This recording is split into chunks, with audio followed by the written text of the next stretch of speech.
इस वक्त की बड़ी खबर आपको बता दें, उत्तराखंड में राष्ट्रपति शासन के खिलाफ हरीश रावत की याचिका पर हाईकोर्ट में सुनवाई जारी है। सुनवाई के दौरान केंद्र की दलील पर हाईकोर्ट ने केंद्र को कड़ी फटकार लगाते हुए कहा है कि राष्ट्रपति कोई राजा नहीं है जिनकी फैसले की न्यायिक समीक्षा न हो सके।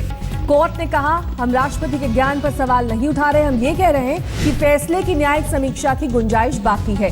कोर्ट में सुनवाई के दौरान केंद्र की तरफ से एडिशनल सॉलिसिटर जनरल ने कहा कि जब राष्ट्रपति शासन के लिए सहमति दे दी हो तो उस पर कोर्ट का हस्तक्षेप का अधिकार नहीं है। रीमा पराशर हमारी संवाददाता इस वक्त तमाम जानकारी के साथ हमारे साथ जुड़ गई हैं। रीमा, और क्या कुछ कहा है कोर्ट ने?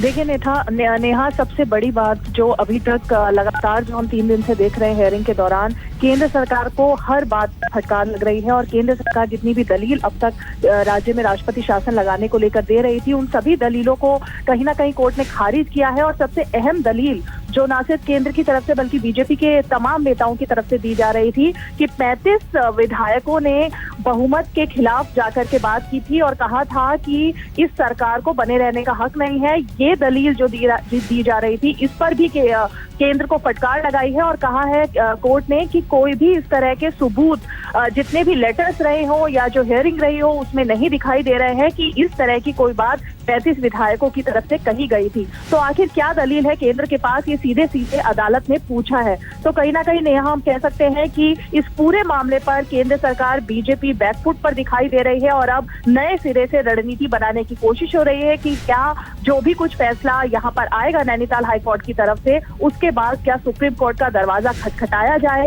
या नहीं खटखटाया जाए। जी रीमा, बहुत बहुत शुक्रिया इस तमाम जानकारी के लिए आपका।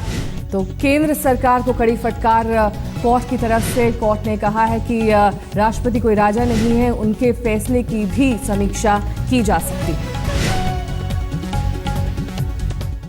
बात दिल्ली के द्वारका इलाके की करेंगे, जहां पर एक लड़का और लड़की ने ट्रेन के आगे कूद कर जान दे दी है और कई घंटों तक दोनों की लाश पटरी पर पड़ी रही और एक के बाद एक वहां से